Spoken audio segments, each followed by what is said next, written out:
Good morning. Welcome to worship at Holmeswood. I'm Lorraine Genger. It's so good to worship with you this morning.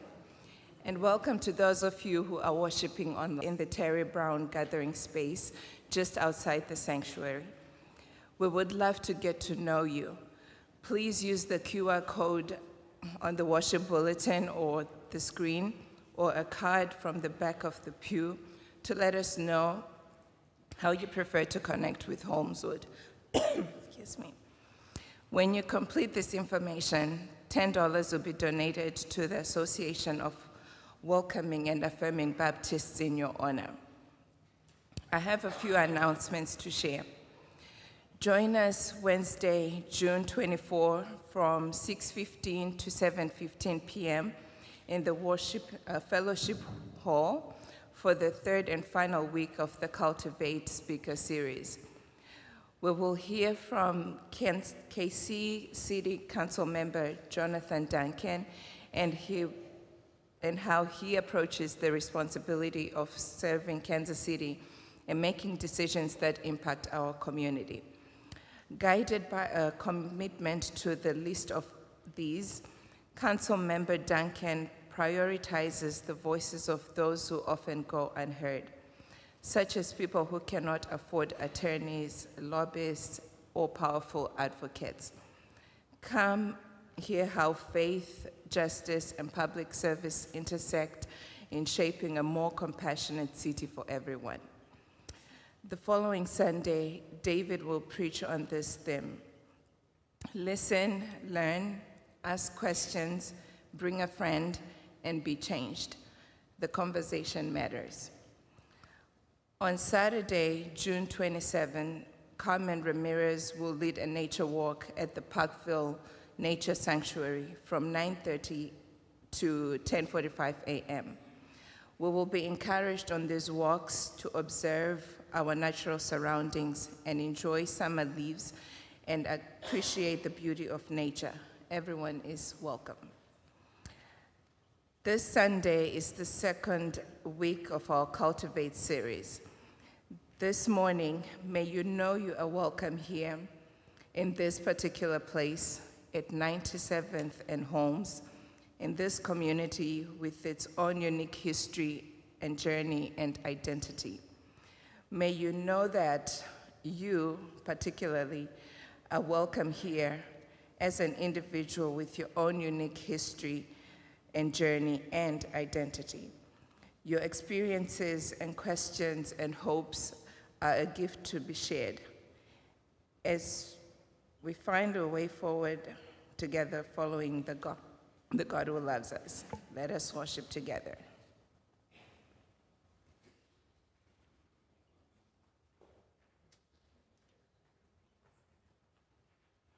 Good morning, Holmeswood. I invite you to stand as you're able and join us in singing together. Good morning.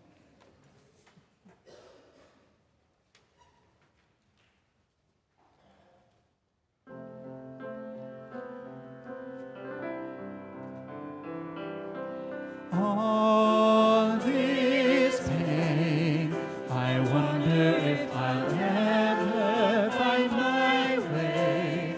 I wonder if my life could really change at all.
You're the God of this city.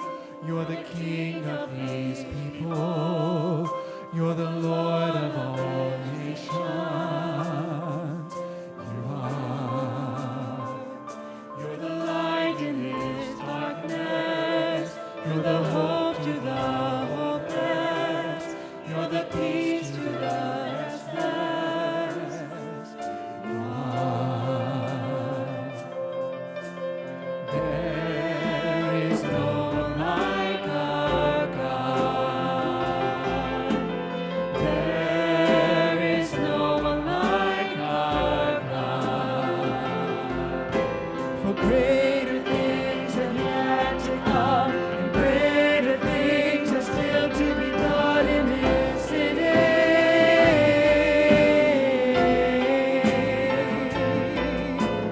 Greater things have yet to come, and greater things are still to be done in this city.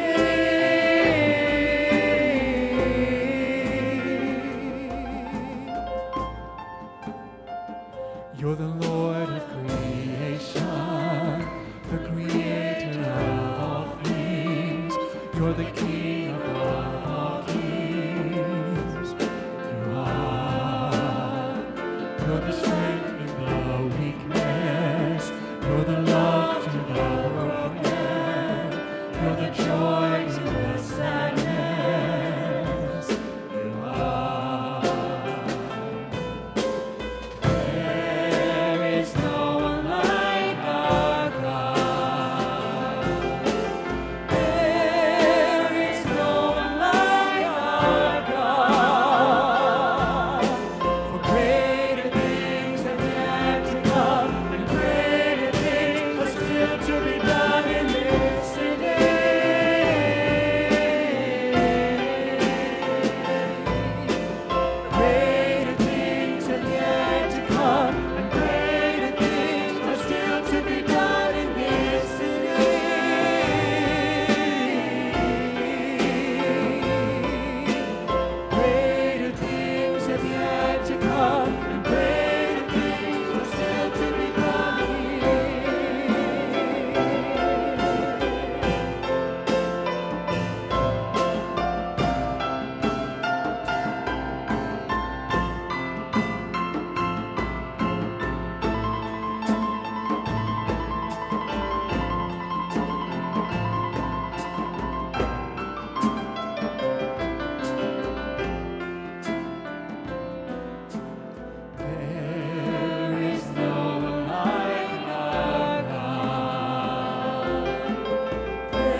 Please join us in this responsive reading.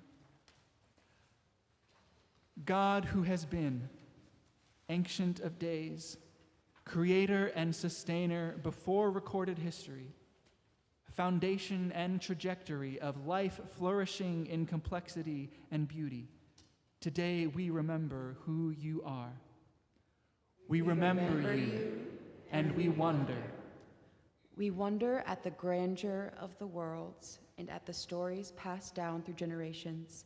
But when we remember our God of peace, joy, and goodness, we also remember our world where war, despair, and injustice often hold sway. We remember you, and we wonder. We wonder where you are. We wonder when and how you might speak and act on behalf of your beloved children. We wonder how you will redeem the things that are broken. And in our wondering, we hear a whisper, calling us to be your hands and feet. We remember you, and we wonder. And so we remember love as the animating force of creation, as the theme of the stories we inherit and wrestle with and live out, as the goal we strive for. We wonder at the grace that has accompanied us and at the call that summons us forward. We remember you, and we wonder.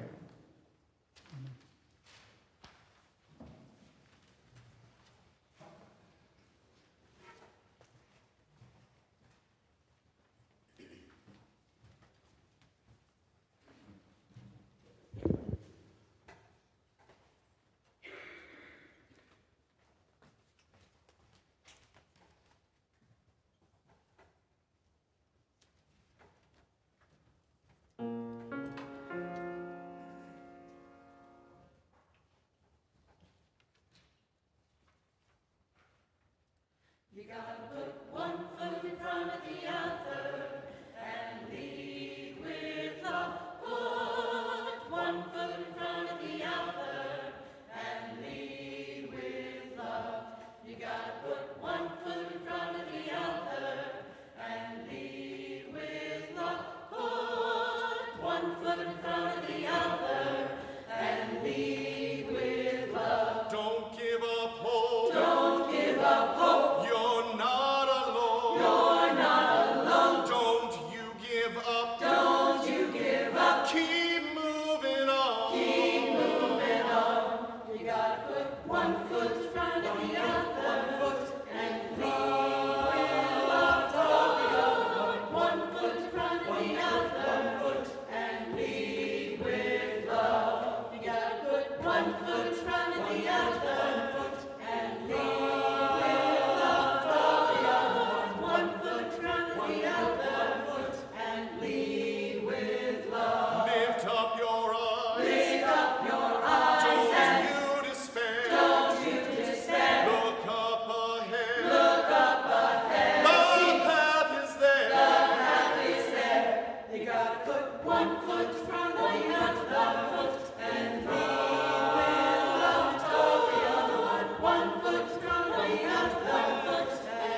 This is that time again where I will ask any of our kiddos or young at heart, if you're feeling comfortable, come on up to the front pew.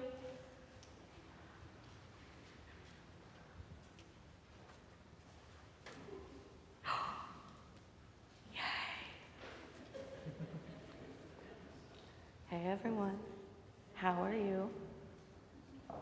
Doing good? All right, I got a couple of pictures for us to look at today. Who is that of? That's of Hayden and Miriam. Where are you guys at? In the Pride Parade. Your dad called me, you used to call it the Rainbow Parade, is that true? That's you. You're also up there too. I think we got a few more to look at too. Oh my goodness. Now, do you know why we have the Pride Parade? It's just education, it's fun for the kids, it's good to learn. It's good to learn. And it's also a culture too. The culture too. Do you know why? Well, it's to celebrate the freedom for everyone to love whom they love, to show pride for all parts of our community, for people to be who they want to be, and to show that there is a community of people who are loving and safe here in Kansas City, and also they hold pride parades in other places, so other parts of the world too. Now, is the Pride Parade small, or is it pretty big? Okay. I'm gonna show you another picture. This is one of the very first Pride Parades. Now, I thought it was the first. It's actually more like the second. The first Pride Parade was in 1977. This one's 1979. Can you guess how many people were in the very first Pride Parade in Kansas City? 6? Okay. What about you, Miriam? 20. Okay. You got an idea? 90? Usually it's 90, but sometimes it's also kind of small. Kind of small. 2. 5. There were about 20 to 25 people at the very first Pride Parade. That's pretty small, huh?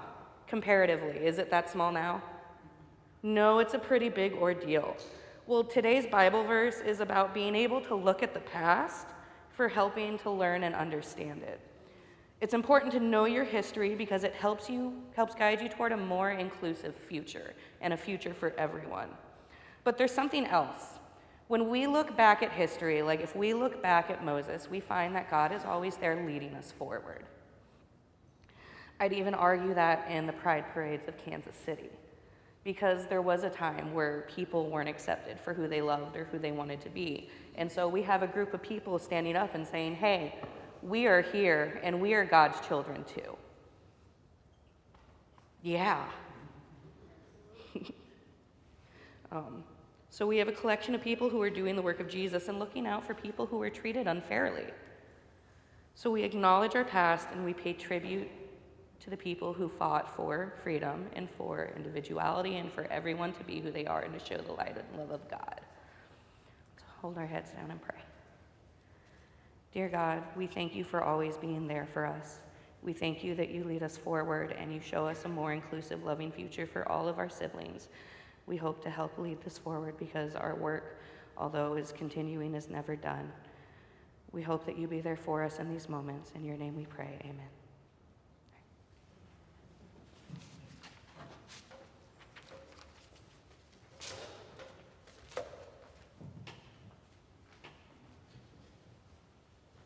I invite you to stand and sing with us as we continue in worship together.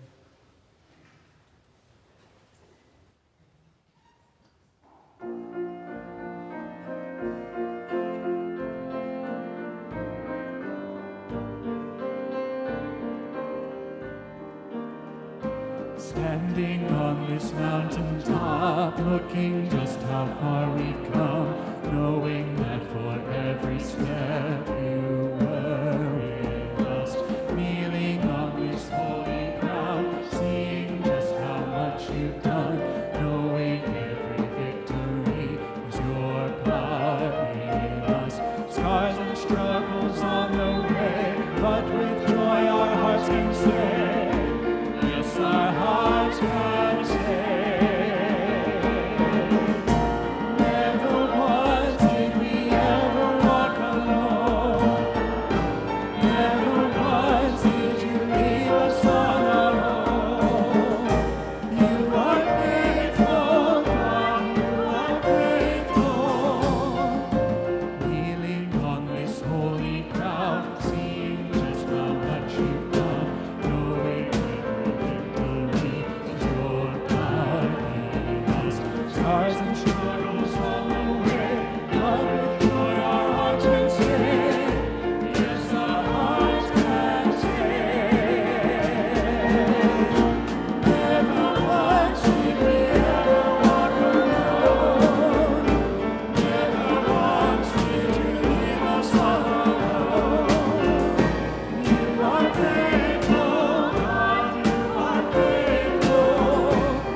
away, but with joy our hearts can say, never once did we ever walk alone, carried by your constant grace, held within your perfect peace.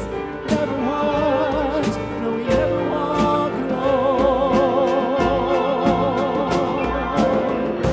Never once did we ever walk alone. Never once did you leave us on our own. You are faithful, God, you are faithful. Every step we are breathing in your grace. Evermore we'll be breathing out your praise. You are faithful, God, you are faithful. You are faithful, God, you are faithful. You are faithful, God, you are faithful. You are faithful, God, you are faithful. Amen. Well, good morning to you. Welcome to this second Sunday during our Cultivate series. Also want to acknowledge and say Happy Father's Day to folk who are here, recognizing that today can be a time of celebration. It can also be a time of tenderness and of mixed feelings. And so however you approach today and wherever your soul and spirit is today, know that you're surrounded by love. Know that you're surrounded by Christ. Know that you're surrounded by goodness. So invite the fullness that you are to this moment, into this time, and recognize that you are not alone. You have a great community who is here beside you, and you have a God who will never leave you. This week has been a fascinating week in my personal life. It's been a time of reflection, a time of, looking back of sorts. On Monday, I quickly flew down to Mississippi to say goodbye to my grandmother. She was recently put on hospice, and so while she's still here with us, I wanted to have some intentional time to tell her, so she could hear me from my voice, that I love you. I thank you for being you. I thank you for your goodness that you have bestowed and passed on to me. It was a time of looking back and giving thanks for what has been to help encourage me looking forward. Then on Wednesday, we met with Joel Barrett in the fellowship hall as he spoke on the queer history of Kansas City. And there were lots of things I didn't know. For example, Joel gave the line that just stuck with me. He said, the gay rights movement was birthed in New York. It was birthed in New York after Stonewall. But it was conceived in Kansas City. I had no idea. Why, just a few years prior to Stonewall happening, leaders of the gay rights movement met collectively for the very first time in Kansas City. Which then, when Stonewall happened, they weren't starting at square one. There had already been conversation and movement happening. All happened because of downtown Kansas City. Had no idea. Then on Saturday, I found myself at a Juneteenth celebration, and there is a wall in Jackson County that honors people who have embodied and continue to embody the ethos of the civil rights movement. I did not know it was there. Well, I was asked to be on this commission to help identify new folk and to offer the opening invocation for the service. Now, a little bit more personally about me. I didn't know about Juneteenth until a handful of years ago. That was not a story that we learned in my grade school, middle school, high school. It's a part of history that, I didn't know. And someone said at the ceremony yesterday, they said, it is important to know your story. It's important to tell your story. Because if you don't know your story, if you don't tell your story, someone else will tell the story for you, and they will tell it wrong. Y'all, knowing our story is important. Telling our story is important. Because if we don't know our story and if we don't tell our story, someone else will tell our story for us. And they will tell it wrong.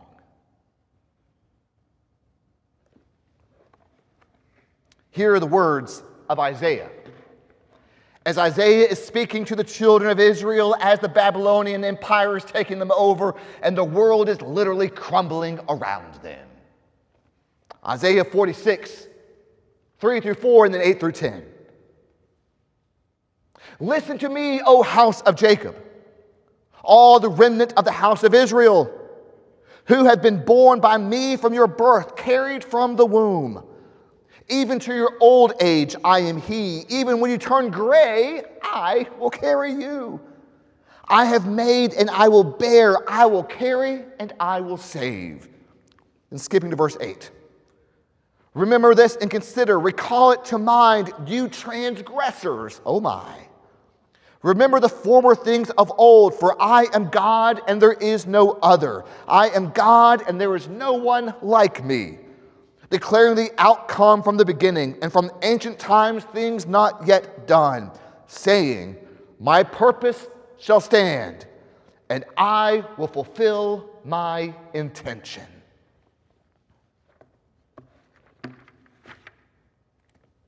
Remembering forward. Remembering forward. This past Wednesday night, a good gaggle of us gathered in the fellowship hall as we heard Joel Barrett discuss the queer history of Kansas City as he was presenting during our Cultivate session. And some of the stories that Joel Barrett told, I knew. Some of the stories were brand new to me, and I had never heard them before. Barrett told stories that were inspiring. Some stories were painful. Some stories were ones filled with courage, while other stories were filled with exclusion. And what surprised me, though, was how many of the stories were unfamiliar to me. To be clear, they were not necessarily insignificant. No, they had simply been forgotten or ignored or pushed to the side of memory keeping. And as we look at the stories of history and hear the stories of history, what we find that is so revealing is the stories that are told is what is revealed as what is important to a society.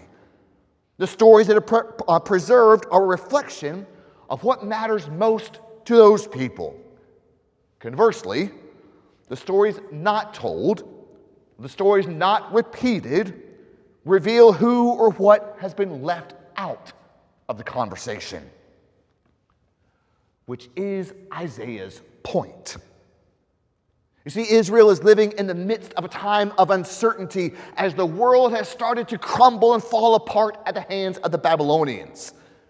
Jerusalem has simply fallen and the temple has been reduced to rubble, which in their minds means the Yahweh God has been destroyed. The Yahweh God has been defeated by the Babylonian gods, was the theology of the day. What do you do when your faith is so intertwined with nationalism that when your nationalistic perspective falls, your faith crumbles? Do you think I'm still talking about Babylon?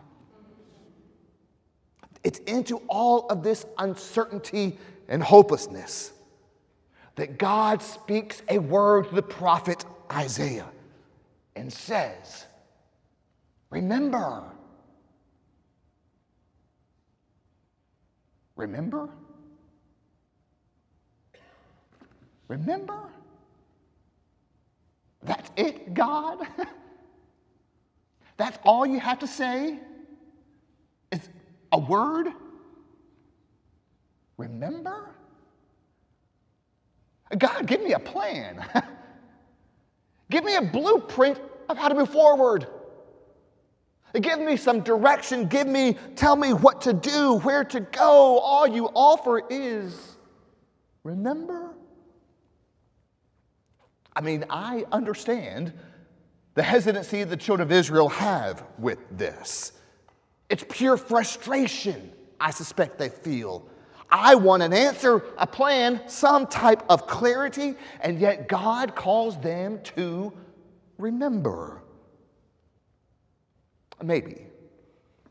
Because sometimes the way forward begins by remembering what is true.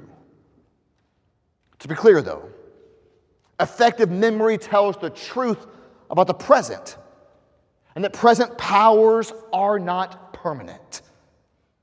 Take, for example, the early morning of June 28, 1969, when police raided the Stonewall Inn in New York City. Now, at the time, raids like this were very common. LGBTQ plus people were harassed and arrested with extreme regularity. Most people accepted it as it was. Politicians defended it. Some churches even blessed it. But on this night, something happened. Something different, uniquely sacred took place. The people at Stonewall resisted. And this night eventually became known as the Stonewall Uprising. It was a moment that helped ignite and propel the modern LGBTQ plus rights movement forward. What is easy to forget, though, is those who were demanding dignity and equality were often portrayed at those times as threats to society rather than people seeking justice. Lessons from history have a way of clarifying what is obscured in present circumstances. And that is what Isaiah tells Israel to remember. Isaiah speaks to a people who have forgotten parts of their own story. You see, they are looking at the current powers of Babylon and assume that Babylon will always be part of their story and always be in control and in charge. They're looking at Babylon, and the future of Babylon seems unquestionable and as if things will never change. But God knows something that the children of Israel have forgotten, and that is every empire appears permanent until it isn't. Every system of exclusion looks inevitable until it changes. This is why God says, remember. And as the children of Israel begin to remember, there are images and metaphors, parts of their story that come to the forefront of their minds.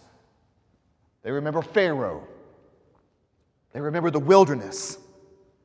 They remember all the moments when the people with power claimed things would never be different. They remembered all of that, and they remembered they were wrong. God says, remember that in the midst of Egypt, I called Moses. And remember when Pharaoh's army was pressing in on you and the only thing was in front of you was the Reed Sea? Remember, it was I who separated those waters. And remember when you were starving in the wilderness and you weren't necessarily sure where the next meal that was going to come?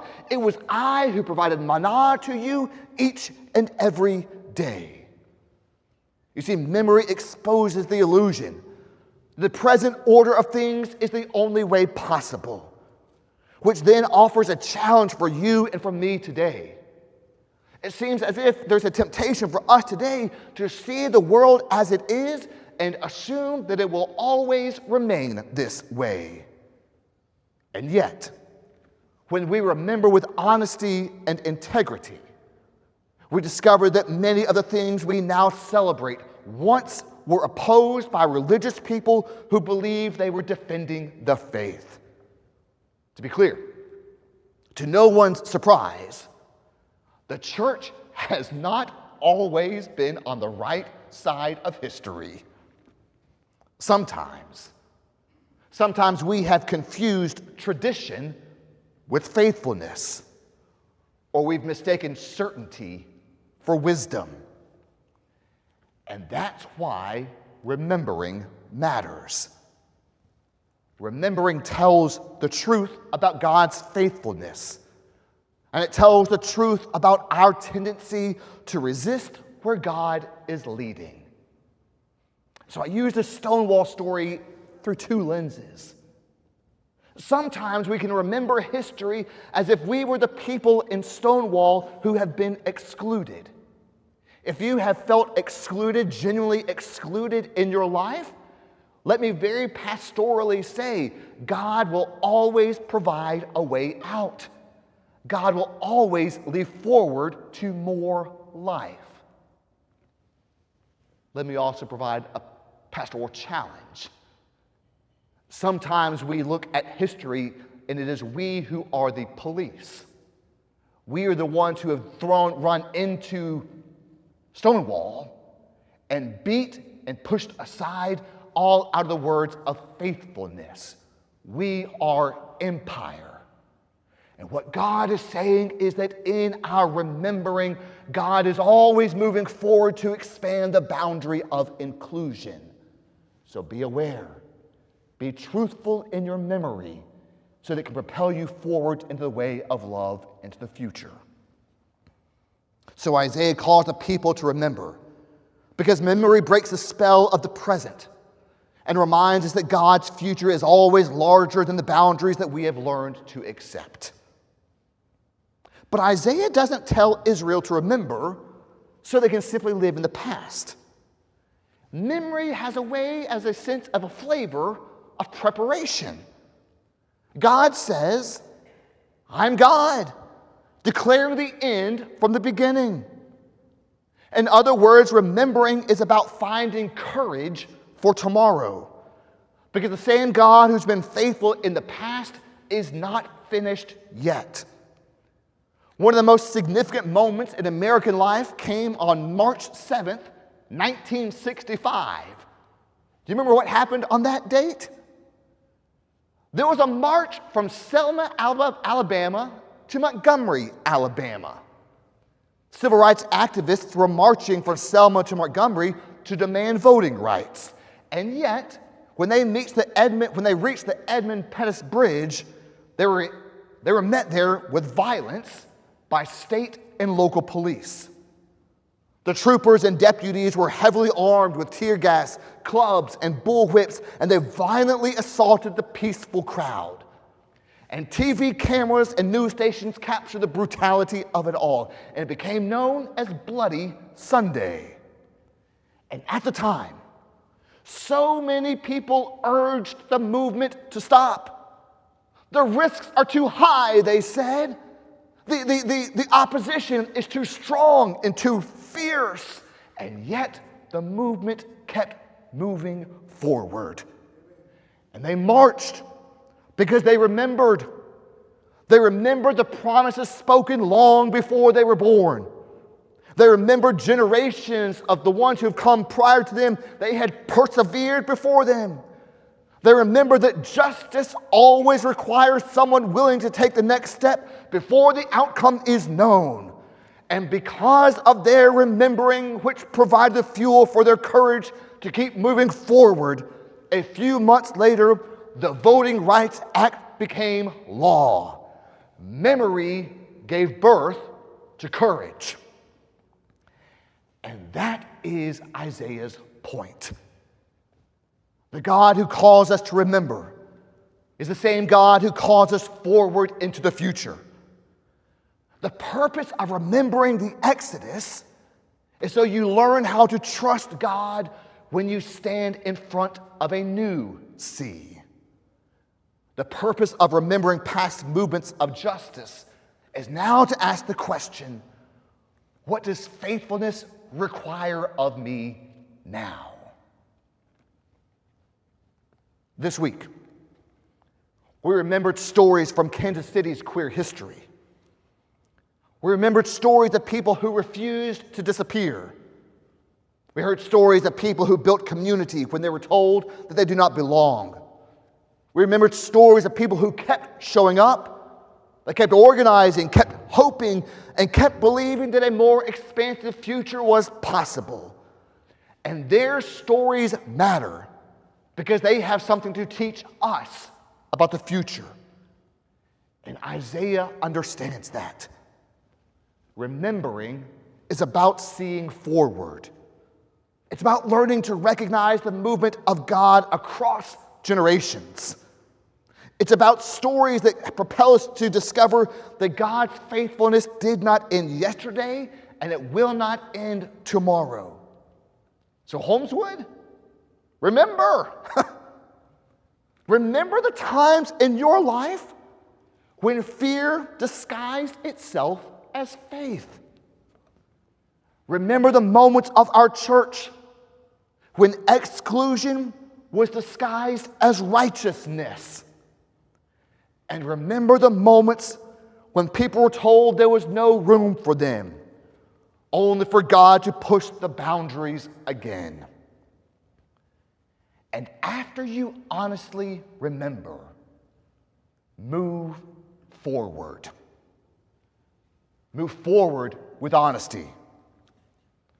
Move forward with humility.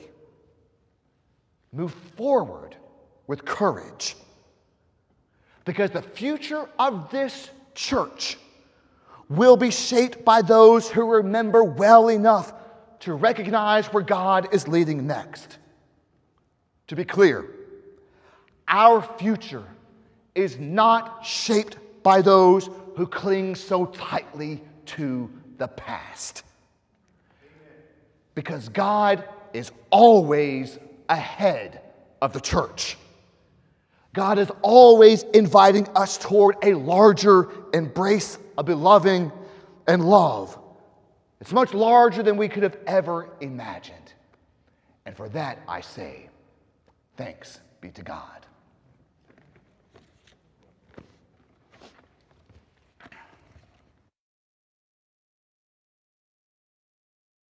A moment together, having heard these words from Pastor David, having reflected on the things we have sung and prayed and brought with us into this space this morning, maybe having attended the Cultivate session and carrying some questions, some remembrances, some insights from that time. We're going to take a moment to reflect together.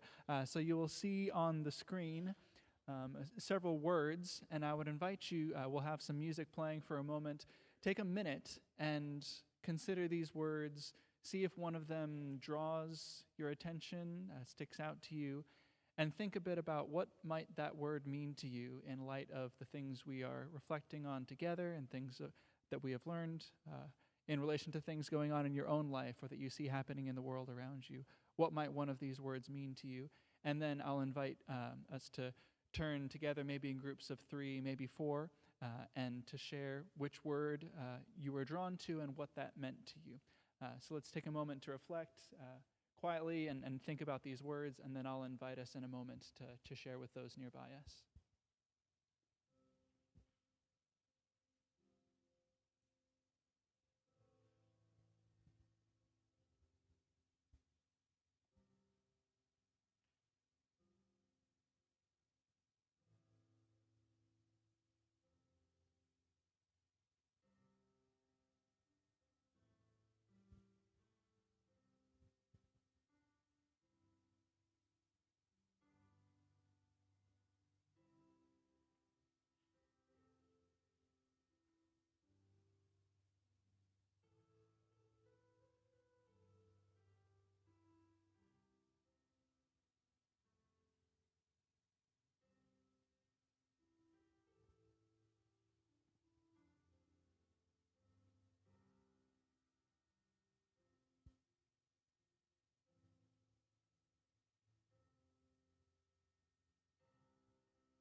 All right, so as you feel comfortable, I invite you to share with those around you what was the word that you felt drawn to, what is associated with that for you, and what would you like to share with each other? Let's reflect together.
it's always good to hear these conversations happening, and I hope they will not end at 11:15 this morning. I hope you can continue reflecting on these things and sharing with them, with others.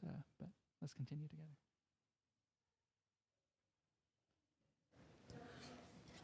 As we continue in our worship and reflecting and remembering together, we have an opportunity to respond. Financial offerings can be brought to the front, baskets. If you need help, raise your hand and a deacon will help you. You can also give by using the QR code in the bulletin or on the screen. If you would like to respond to something God is doing in your life by exploring baptism, by becoming a member of this church, or asking for prayer, Pastor David will be up front to meet with you. Let us stand as we respond together.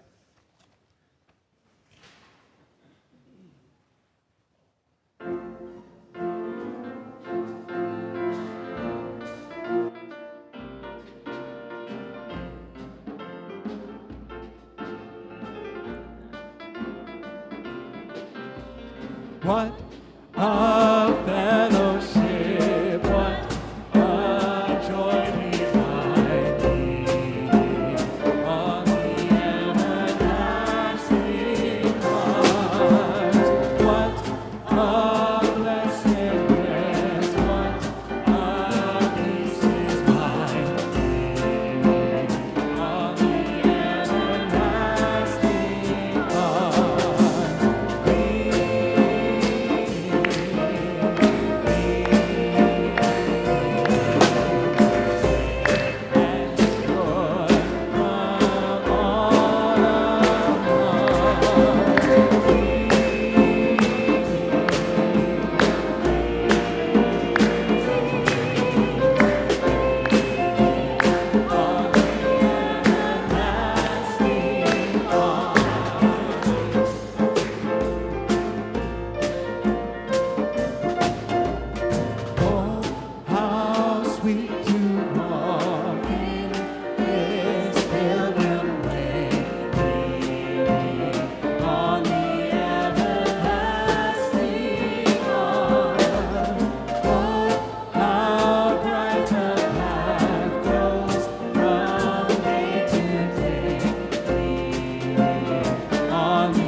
Well, I am jazzed to let you know about something. You might see some folk that you don't know who seem a little bit lost in the building. AA for South Kansas City has started meeting in the activities building, and they will be here each night of the week and on Sunday mornings as well. They start to arrive about 10:15, 10:20. They have their own entrance and things like that in the activities building, but sometimes it's easy to get lost in this building. If you see someone with a "where am I" kind of a face, you can help point them in the direction towards the activities building. And again, I'm so grateful that Holmeswood is a physical place where South Kansas City in particular, but the metro area in general, can come to grow in strength and mind and body and soul. There's other things that are happening, but this is some really cool stuff. Secondly, don't forget Cultivate the final one is this Wednesday. City Councilman Jonathan Duncan will be here. This is a big deal. So if you have not made it to one of the Cultivate sessions, can I personally and pastorally ask you to come? We want to make sure that we are physically present to show the strength and the goodness of Holmeswood when one of the city council members is here. So this Wednesday, 6:15 in the fellowship hall, come. He will talk about how he uses the phrase "the least of these" when he thinks about policy, city policy creation and things like that. For all of us, you have a past, and we have a past, and the goodness of God has been in that past, and the goodness of God is leading each of us forward. So as you go from this place, go in the way of Christ. Love God, care for all of creation, and trust that peace will make us whole. May Christ's love shape each of our lives, and may healing and wholeness become our hope made real. May we all go in peace.